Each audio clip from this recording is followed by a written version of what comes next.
I thought this was a construction channel. What's Abraham and Jesus have to do with construction? Everything. Welcome to another episode of Texas Coastal Construction.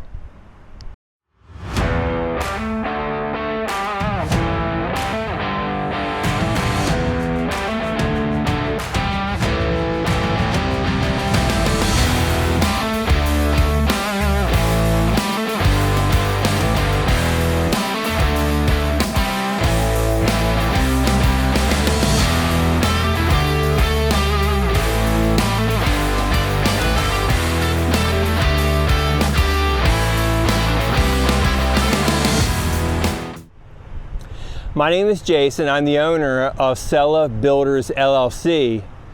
I own a new home construction company that specializes in coastal beach properties here in the upper Texas coast.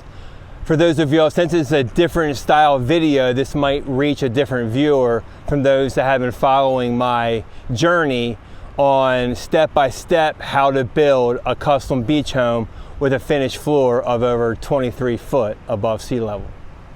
So when I decided to start a YouTube video or a YouTube channel, while I wanted it to mainly be about construction and construction related topics, I also decided very early on that I wanted to include other things that I'm passionate about. So I'm passionate about food, so there will be food and barbecue videos from time to time.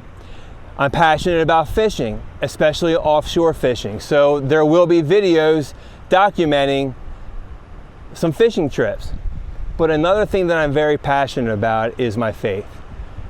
And that's what this video is. So it's a hazy February afternoon here in the Bolivar Peninsula in Crystal Beach on the upper Texas Gulf Coast. This is what happens here during February when you have 80-degree air mixed with 50-degree water. So it just creates a little bit of haze and a little bit of fog, nothing unusual. But you see, I grew up in church as a child, but my faith journey with Jesus didn't really start until my early 30s. And when I decided to surrender my life to follow Jesus, I wanted to know why. So I started for the last 15 years, I've been in a deep journey in apologetics and biblical history and just really understanding the Bible. And I really spend a lot of time in the Old Testament. And the more that I did that, the more I understood the New Testament. So it takes me about an hour and a half to get over here on a given day. So I have a lot of early mornings and a lot of late evenings. So I like to come out here to the beach and just have a little bit of quiet time during some down times during my day. So this morning I was reading about Abraham in Genesis, and even though I've read this multiple times before, something really stuck out to me that I never noticed. This is when God made his covenant with Abraham. So Genesis 15:5 says, "He took him outside and said, 'Look at the sky and count the stars, if you are able to count them.' He said to him, 'Your offspring will be that numerous.'" And then you fast forward to verse 17, it said, "When the sun had set and it was dark, a smoking fire pot and a flaming torch appeared and passed between the divided animals. On that day the Lord made a covenant with Abraham, saying, 'I give this land to your offspring.'" So on the surface, it doesn't sound like anything too earth-shattering. But this is where it really helps to understand biblical history and the Old Testament. Because you see, back then, covenants were common. Today we don't make covenants. We have papers and we have attorneys and we have different ways to make a binding legal agreement. Back then, they would have what was called a covenant. And what they would do is the two parties involved, they would take some animals, they would cut them in half, separate them, and then one by one, they would walk through the animals. And what that signified was, if I don't hold up to my end of this agreement, if I don't hold up to this promise, may I be like those animals.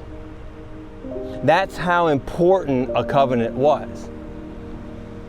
So fast forward, God makes these two promises to Abraham to make his descendants as numerous as the stars in the sky, which today we have. There's billions of galaxies and there's hundreds of billions of stars in each galaxy. And he also promised him the land that his descendants would inhabit. But notice, this is what stood out to me. A flaming pot was the first thing to walk through those animals. The flaming pot represented God. And we know that one of God's attributes is God is sovereign. He is above all, He is over all, and He is through all. And so He cannot, if whatever He says will happen. So God made a promise to Abraham that day that this would happen and this would be fulfilled. It's the second part that I never caught before. Because you see, it would have been Abraham's turn now to walk through those animals. But God knew that Abraham couldn't possibly live up to that promise. So instead, he had a flaming torch walk through that. That flaming torch was Jesus. God knew, and Jesus knew, that Abraham couldn't live up to that promise. He knew that Abraham's descendants couldn't keep that promise.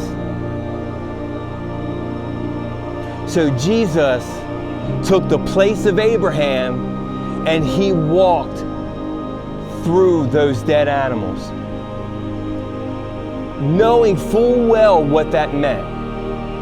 Knowing that about 2,000 years later, when he decided to take human form and come to this planet, that he would have to become one of those dead animals in the form of being nailed on a cross, so that he could keep the promise that he and God made to Abraham, so that you and I could be forgiven.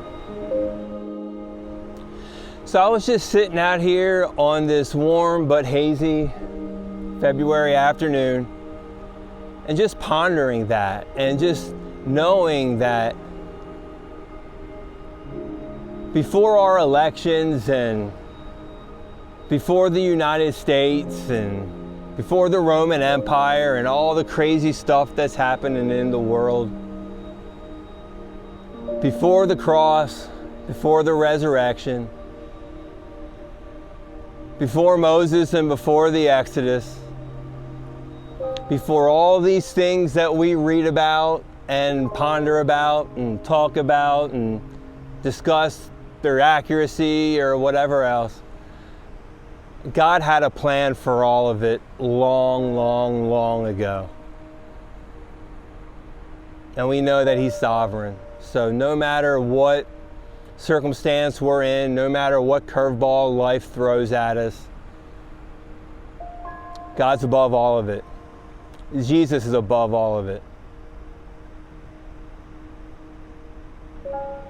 And it'll be okay, as long as you allow Him and to take your hands off the wheel and allow Him to steer. So thanks for listening to me open up my heart here a little bit on this hazy afternoon. And if you like this type of different content, maybe give it a like, maybe make a comment down below. And if you really are interested to see the process on some construction stuff or to see how a beach house is built, maybe push the subscribe button. So we'll catch you on the next episode here of Texas Coastal Construction. Y'all be blessed and y'all have a blessed day.